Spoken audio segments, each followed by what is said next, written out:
Hello বন্ধুরা, আসসালামু আলাইকুম রহমতুল্লাহ। বরাবরের মতো আমি বক্তিয়ার রহমান আপনাদের সাথে যুক্ত হয়ে গেছি। আজ একটু ভিন্ন বিষয় আলোচনা করব। আজ আমরা আছি একটু আউটডোরে, বাসার ছাদে, মনোরম পরিবেশে। আপনাদেরকে স্বাগতম। আজ আমি শোনাবো আমার ফ্রিল্যান্সিংয়ে আসার গল্প। আমি ফ্রিল্যান্সিং কতদিন থেকে শুরু করেছি, কত আগে শুরু করেছিলাম। আশা করছি আপনিও পারবেন, আপনার থেকেও হবে। আপনার ভিতরে সে অভিজ্ঞতা আছে, মানুষ পারলে আপনি কেন পারবেন। এর বাস্তব অভিজ্ঞতা কি কি সমস্যার সম্মুখীন হয়েছিলাম, কি অভিজ্ঞতা অর্জন করেছিলাম, কতদিন ধরে শিখেছিলাম, সব বিষয়ে আজকে আপনাদেরকে জানানোর চেষ্টা করব। সেটা ছিল 2016 সাল। 2016 সালে আমি ইন্টার শেষ করে ঢাকা বাংলা কলেজে ভর্তি হই। ঢাকা বাংলা কলেজে ভর্তি হওয়ার পরে ওখানে একটা ছোট্ট চাকরি নিই, যে চাকরিটার স্যালারি খুবই কম ছিল, যার কারণে আমি একটা মেডিকেল ডিভাইস কোম্পানিতে চাকরি নিই। মেডিকেল ডিভাইস কোম্পানিতে চাকরি নেওয়ার পরে টানা 2 বছর মতো আমি সেখানে কাজ করি এবং 2018 সালে এসে আমি বিবাহ বন্ধনে আবদ্ধ হই। বিবাহ বন্ধনে আবদ্ধ হওয়ার পরে আমি আমার ফ্যামিলি নিয়ে ঢাকাতে চলে আসি। ঢাকাতে চলে আসার পরে আমি ফ্যামিলি নিয়ে যখন ঢাকাতে ছিলাম 2018 সালে যখন ঢাকাতে ছিলাম, আমার যেহেতু কম্পিউটার ছিল, আমি অনেক আগে থেকেই এরপরে একটু আগ্রহ ছিল আমার। যেহেতু ফ্যামিলি ছিল, সব মিলায় আমি মেডিকেল ডিভাইস কোম্পানিতে যেখানে জব করতাম সেইখানে চাকরি করে যে স্যালারিটা পেতাম, সব মিলায় একটু হিমশিম খেতে হতো আমার ফ্যামিলি চালাইতে। তো আমি চিন্তা করলাম অন্য ভিন্ন কোনো কিছু করা যায় কিনা, একটু চিন্তা করি। কিছুদিন ইউটিউবিং শুরু করেছিলাম। তো ইউটিউবিং শুরু করার পরে বেশি রেসপন্স পাইনি, যার কারণে ওটা করা হয় নাই। ফাইনালি ভাবলাম যে ফ্রিল্যান্সিং এর উপরে ফোকাস দেওয়া যায় কিনা। তো আমি 2018 সাল থেকেই একটু করে গুগল, ইউটিউব, বিভিন্ন জায়গায় আমি সার্চ বা একটু গবেষণা করি, আসলে কি অবস্থা দেখার চেষ্টা করি। এইরকম করতে করতে এক সময় এসে অনেকটাই শিখি বা অনেক সোর্স পাই, যেখান থেকে শেখার চেষ্টা করি। যেরকম আমি এখন ভিডিও বানাচ্ছি, এরকম অনেকেই ভিডিও বানিয়েছে কোর্স আকারে, যেইগুলো আমি দেখে ভালো একটা অভিজ্ঞতা হয়। 2018 সালের শেষের দিকে আমি একটা অ্যাকাউন্ট ক্রিয়েট করি, fiverr অ্যাকাউন্ট। সেখানে 2টা অর্ডার আমি পাই, যেটা ছিল আমার ম্যাডামের নামের অ্যাকাউন্ট। আমি 2টা অর্ডার যখন পাই, 2টা অর্ডার আসলে সেটা প্রথম অবস্থায় ছিল, আমার হলো সরাসরি হায়ার করেছিল, যার কারণে আমি সেই অর্ডারটা আর কমপ্লিট করতে পারিনি। কেন কমপ্লিট করতে পারিনি তার রিকোয়ারমেন্ট বুঝতে পারলাম না। সব মিলায়ে আমিও জব করতাম, সময় সেই সব মিলায়ে সেই অর্ডার কমপ্লিট করা সম্ভব হইল না। দেন 2018 শেষের দিকে করোনা শুরু হয়। করোনা শুরু হওয়ার সময় আসলে চাকরি বাকরি সব মিলায়ে সবাই একটা আতঙ্কের ভিতরে, কি করবে না করবে। মানুষ অফিসে যাইতেও ভয় পায়, মানুষজন আছে এটা সেটা। তো একটা সময় এসে আমিও করোনা আক্রান্ত হয়ে যাই। করোনা আক্রান্ত হলে সেটা ছিল সম্ভবত 2019 সালে রমজানের ঈদের সময়, অর্থাৎ ঈদের 10 বা 20 দিন আগে। তো এই সময়টা আমি যখন করোনা আক্রান্ত, আমার অফিস থেকে আমি অফিসে যাওয়া আমার নিষেধ করে দিই। আমি অফিস বন্ধ করে দিই। যখন করে দিই, তার 15 দিন পরে সম্ভবত ঈদের ছুটি হয়ে যায়। সব মিলায় আমি করোনার জন্য যে ছুটিটা পাই প্লাস হলো ঈদের ছুটি, সব মিলায় 1 মাস মতো সময় পাই। আর আপনারা জানেন 2019 সালে যখন ঈদের ছুটি হয়, তখন কিন্তু সরকার থেকেই বলে দিয়েছিল যে গ্রামের বাড়িতে যাওয়া যাবে না। তো আমিও তার বিপরীত না, আমিও ঢাকাতেই ছিলাম। তো ঢাকাতে থাকার কারণে ওই একটা মাস আমি অনেক ভালো একটা সময় পেয়েছিলাম। ভালো সময় পাওয়ার কারণে আমি অ্যারাউন্ড 18 ঘন্টা মতন ফ্রিল্যান্সিংয়ের উপরে সময় দিই। তো ওই 1 মাসে আমি অনেকটা বুঝতে পারি বা অনেকটাই জ্ঞান আমার হয় এর উপরে। দেন আমি 19 সালের শেষের দিকে আমি অ্যাকাউন্ট আবার নতুন করে একটা ক্রিয়েট করি আমার নিজের নামে। তো এই অ্যাকাউন্টটা ক্রিয়েট করার পরে যখন বাই রিকোয়েস্ট বা আদার্স যেই ইয়েগুলো আছে সেগুলো শুরু করি।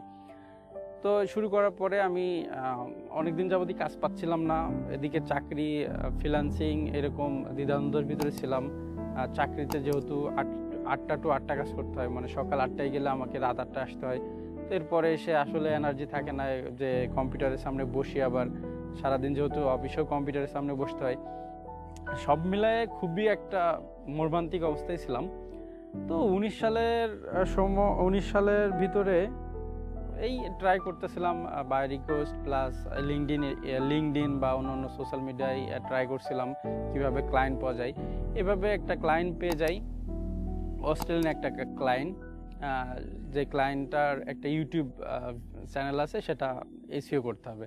যেহেতু আমি ইউটিউবের কাজ প্রথমে শুরু করছিলাম, যার কারণে আমার এসইও করা বা আদার্স অন্য জ্ঞানগুলো ছিল। তো উনি আমাকে অর্ডার করে।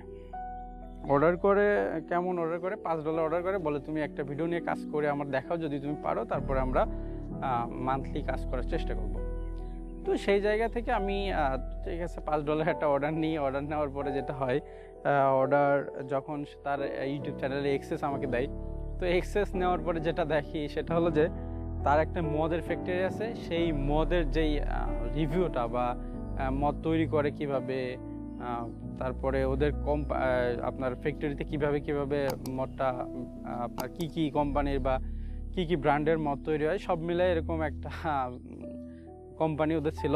তো আমি ওদেরকে বলে দিই যে আসলে তোমার সাথে আমার কাজ করা সম্ভব না, এই আমি যেহেতু মুসলিম, আমি এই মদের ফ্যাক্টরিতে বা মদের কোম্পানিতে কাজ করতে পারবো না।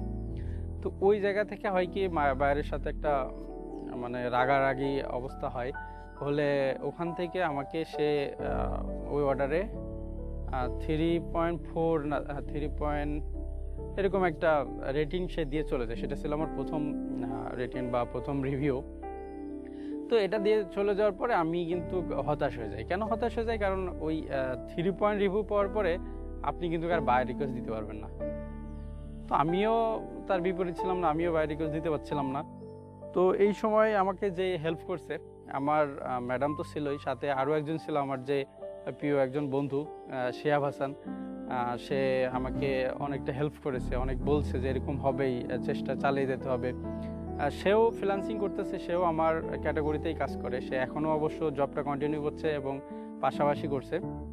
এর পরবর্তীতে আমি যখন ওইভাবে মনোবলটা আসলে নিয়ে অনেকে সাপোর্ট করে, আমার ম্যাডাম এবং আমার বন্ধু যখন আমাকে সাপোর্ট করে যে তুমি চেষ্টা করো, হবে, সব ঠিক হয়ে যাবে। এর পরবর্তীতে হয় কি, আমি আরও একটা লিঙ্কডিন থেকে আপনাদের দেখিয়ে সম্মত ভিডিওতে আমি লিঙ্কডিন থেকে আরও একটা ক্লায়েন্ট পাই। সেই ক্লায়েন্ট থেকে একাধারে 5টা কাজ আমি কমপ্লিট করি। 5টা কাজ যখন আমি কমপ্লিট করি তখন কিন্তু আমার বাই রিকোয়েস্ট দেওয়ার আর কোনো সমস্যা থাকে না, আমি বাই রিকোয়েস্ট দিতে পারি। অ্যারাউন্ড 4টা-5টা বাই রিকোয়েস্ট দিলে আমি একটা নক পেয়ে যাই। তো নক পেলেও আমি কাজ নিতে পারি না। কেন কাজ নিতে পারি না? কারণ আমি জব করি 8টা to 8টা, আমাকে অফিসে থাকতে হয়। ক্লায়েন্ট মেসেজ দিল, কিন্তু আমি সেই সময় তার স্যাম্পল বা আদার্স যে জিনিসগুলো ছিল আমি ফোন থেকে তো দিতে পারছি না। তো ফোন থেকে যেহেতু দিতে পারছি না, সেহেতু কি হয়, আমার ওই কাজটা পাওয়ার সম্ভাবনা। এইভাবে প্রায় অ্যারাউন্ড 6 মাস মতো আমি এভাবেই চলি। এভাবে চললে তারপরে যেই কুরবানি ঈদ আসে, কুরবানি ঈদে আসার সময় আমি বাসায় আসি। বাসায় আসে মানে গ্রামের বাসা, আমার গ্রামের বাসা জানেন আপনারা, ঝিনাইদহ হয়। গ্রামের বাসায় আসি, তারপরে আবার যাই। তো এইভাবে কন্টিনিউ চাকরিটা চলছিল। তারপরে ছোটোখাটো এটা ওটা করে অর্ডার পাওয়া শুরু করি। $300 একটা অর্ডার পাই, ওটা কমপ্লিট করার পর 120, মানে এইভাবে আস্তে আস্তে ভালো অ্যামাউন্টের অর্ডারই আমি পাচ্ছিলাম, কমপ্লিটও করছিলাম, সুন্দর রিভিউ পাচ্ছিলাম। কারণ আমার যে এর আগে একটা অ্যাকাউন্ট আপনার ডিজেবল হয়ে গেছে, ওটার উপর থেকে আমার মানে ভালো একটা অভিজ্ঞতা আসছিল যে কাজ না শিখে আমি মার্কেট প্লেসে যাব না, বা ফুলফিল যে কাজটা করতে পারবো একমাত্র সেই কাজটাই আমি অ্যাপ্লাই করব। মানে আমি বাই রিকোয়েস্ট দেখার পরে যেটা দেখতাম যে হ্যাঁ 100% এটা আমি করতে পারবো, দেন আমি সেটাতে অ্যাপ্লাই করতাম। তো আমি সেখান থেকে যদি নক পাইতাম তাহলে আমার কাজ পাওয়াটা অনেক ইজি হতো, কারণ আমি এই কাজটা করতে পারি। তারপরে আর কি এইভাবে চলছিল। যাক, ফাইবারের অ্যাকাউন্টটাও অনেকটা ভারী হয়ে গেল, বা অনেকগুলো রিভিউ হলো, অর্ডার 2-1টা করে চলেই, মানে 1-2টা ছোটোখাটো অর্ডার চলছিল। অফিসে সামলাচ্ছিলাম, প্লাস আমি হলো বাসাতেও কাজ করতেছিলাম। যেহেতু কম্পিউটার অপারেটর ছিলাম, ওখানে আমার 12 ঘন্টার কাজ আমাকে আপনার 6 ঘন্টা বা 8 ঘন্টার ভিতর কমপ্লিট করে আমি চলে আসতাম, কারণ আমি এইদিকে কাজ করি। সব মিলায়ে এভাবে চলছিল, বেশ কিছুদিন গেল।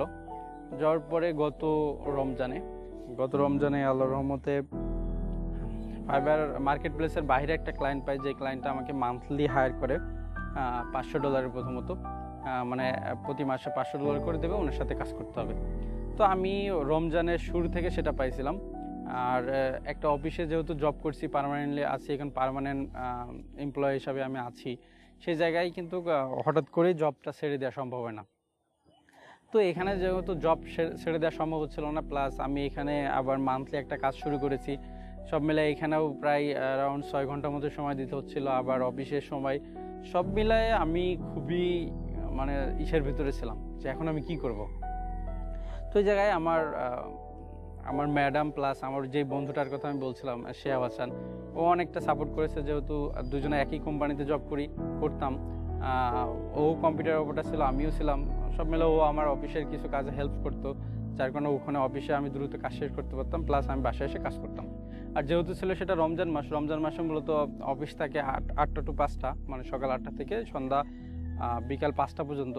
এরপরে এসে আমি ইফতারি করতাম, ইফতারি করে 2-1 ঘন্টা কাজ করতাম, তারপরে তারাবি পড়ে তারপরে আবার কাজ শুরু করতাম। তো এইভাবে চলছিল। আমি যখন এখানে আপনার 1 সপ্তাহ মতো পেমেন্ট পেয়ে যাই, পেমেন্ট নিয়ে একটু ছিল যে বাইরে প্রথম কাজ করছি, যদি পেমেন্ট না পাই চাকরি বাকরি ছাড়বো কী করে। তো প্রথম পেমেন্ট যখন আমি পাই তখন আমি আমার বসকে জানাই যে বস এরকম অবস্থা, আমি তো জবটা ছেড়ে দিব। তো ওরা আমাকে সময় দেয়, তুমি তো জব এখন চাইলেই ছাড়তে পারবো না, আরও কিছুটা সময় আমাদেরকে দিতে হবে তোমার। তো আমি তাদেরকে বলি আসলে এইভাবে আমি তো সময় দিতে পারছি না, কারণ আমার ওখানেও সময় দিতে হচ্ছে, এখানেও সময় দিতে হচ্ছে, আমি খুবই সমস্যার ভিতরে আছি। তো যেহেতু আমি যেখানে চাকরি করতাম ওর থেকে আমি 3 ডাবল স্যালারি পাচ্ছি এখানে, মানে একটা ক্লায়েন্ট থেকে। আসল আর তো ফাইবার আছেই আমার, আমি মার্কেট প্লেসে বাইরেই $500 পাচ্ছি, ফাইবার থেকে তো আরও কিছু চলে আসবে। প্লাস আমি যেখানে জব করতাম এখানে যা পাইতাম তার থেকে 3 ডাবল আমি এখানে পাচ্ছি। তো আমি অবশ্যই চাকরিটা আর করবো না, যেহেতু আমি এখানে অনেক বেশি অ্যামাউন্ট পাচ্ছি। তো আমি আমার বসকে জানাই বিষয়টা যে বস এরকম অবস্থা, আমি এরকম একটা জব পেয়েছি, যেটা আসলে ওখানে আমি যদি এখন ফুলফিল সময় না দিই, মানে তাদেরকে এই প্রথম মাসে যদি আমি তাদেরকে ভালোভাবে আমি যে কাজটা ভালোভাবে করতে পারি সেটা না বোঝাইতে পারি, তাহলে কিন্তু আমি সেই জবটা রাখতে পারবো না বা জবটা আমার থাকবে না, তখন তো আমার লাইফে একটা বড় ক্ষতি হয়ে যাবে। তো আমার বসটার নাম ছিল আলিমুল রেজা, বস আমাকে হেল্প করেছিল। বস বললো ঠিক আছে তুমি যাও, আমি কিছুটা চিন্তা করি, তারপর তোমাকে আমি জানাবো। এই বসটা ছিল এবং আমার আমি যে ম্যানেজার আন্ডারে কাজ করতাম উনি আমার এলাকারই ছিল। উনিও বিষয়টা পজিটিভ আকারে নিয়েছিল। এখানে আমার একজন ভাই ছিল শিমুল আহমেদ, ভাই আমাকে সর্বোচ্চ হেল্প করেছে। ভাই না থাকলে আসলে হয়তো বা এইভাবে কিছু করতে পারতাম না, কারণ অফিসে সে অন্য একটা সেক্টরে বস ছিল, সে আমাকে প্রচুর পরিমাণ হেল্প করেছে। কারণ অফিসে যে সমস্যাগুলো ছিল, আমি জবটা পাওয়ার পর বা ফ্রিল্যান্সিংয়ের উপরে আসার পরে অনেক চুরি চাটা কাটিয়েছি, চাকরি বাকরি নিয়ে একটু ঝামেলা ছিল, সেই সমস্যাগুলো সমাধান করেছে আমার ভাইকে আমি ধন্যবাদ জানাচ্ছি। এবং সব মিলায়ে পরে আমার বস চিন্তা করে যেটা এসে বলল যে তুমি ঠিক আছে, আমি ম্যানেজারদের সাথে কথা বলেছি তোমার ব্যাপারে, তুমি হলো করো, তুমি সকাল 11টায় আসো আর 4টের সময় চলে যাও, তুমি অফিস এই কয়েক ঘন্টা করো, আমরা তোমাকে আরও একজনকে দিয়ে দিল আমার সঙ্গে, যে এই ছেলেটারে কাজ শিখাও, এনাকে কাজ শিখাই, তুমি চলে যাও। তো এটা করার পর আমার জন্য খুবই ইজি হয়ে গেল। আমি সারা রাত কাজ করার পরে, যেহেতু আমি আমেরিকান একটা ক্লায়েন্টের কাজ পেয়েছিলাম, ওনাদের সঙ্গেই কাজ করতে হতো, ওদের টাইমেই কাজ করতে হতো, কাজ করছি এখনও বর্তমান, যার কারণে আমার কি হয়েছিল, ওই 11টা থেকে 4টে পর্যন্ত, মানে কি খুব ইজি সময়, মানে কম সময় আমি এদিকে সারা রাত কাজ করলেও সকাল সেহরি খেয়ে ঘুমাইতাম এবং একবারে 10:30টার সময় উঠে রমজান মাস উঠেই তো অফিস চলে যাইতে পারতাম, এবং খাওয়া দাওয়ার কোনো সমস্যা নেই, মানে সময় যেই খাইতে যে একটা সময় লেগে সেই সময়টা তো লাগতো না। তো এভাবেই 25 তারিখ বা মানে ঈদের বেশ কিছুদিন আগে, এই গত রমজানের, আমি চাকরিটা রিজাইন দেওয়ার পরে আমি বাসায় চলে আসি। বাসায় আসার পরে আমি এখানে ছিলাম, বাসাতে 1 মাস মতো ছিলাম। তারপরে এখন আমি বর্তমান আছি আমাদের ঝিনাইদহ শহরে। এখানে 2টা রুম নিয়ে আমি ফ্যামিলি নিয়ে, আমার 2টা ছোট ভাই আছে, সবাইকে নিয়ে আমি ইনশাল্লাহ এখন আপনাদের দোয়াই, আপনাদের ভালোবাসাই আমি ঝিনাইদহ শহরে আছি। তো এটা ছিল আমার আসলে ফ্রিল্যান্সিংয়ে আসার গল্প। তো আমি এই গল্প থেকে বা আমার বাস্তবতা থেকে যেটা বলতে চাই, যারা এখন পর্যন্ত নতুন ফ্রিল্যান্সিংয়ে আসার চেষ্টা করছেন, তাদেরকে প্রথমত কয়েকটা বিষয় মাথায় রাখতে হবে। সেটা হলো, 1 নম্বর হলো ধৈর্য থাকা লাগবে, মানে এমন ধৈর্য যে মানে দুনিয়া অন্ধকার হয়ে যাচ্ছে বা দিকে ধ্বংস হয়ে যাচ্ছে, আমি আমার কাজ চালিয়ে যাবো, এরকম একটা ধৈর্য থাকতে হবে। দ্বিতীয়ত থাকতে হবে মনোবল, মানে মন ভাঙা যাবে না, আর কঠোর পরিশ্রম করার মনোভাব থাকতে হবে।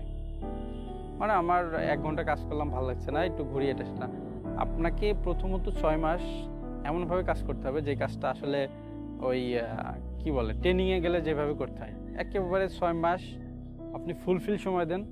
আশা করছি আপনিও পারবেন, আপনার থেকেও হবে। আপনার ভিতরে সে অভিজ্ঞতা আছে, মানুষ পারলে আপনি কেন পারবেন। তো আজকের ভিডিও এই পর্যন্তই। সকলের উপর দোয়া রেখে, শুভকামনা রেখে শেষ করছি। আল্লাহ হাফেজ।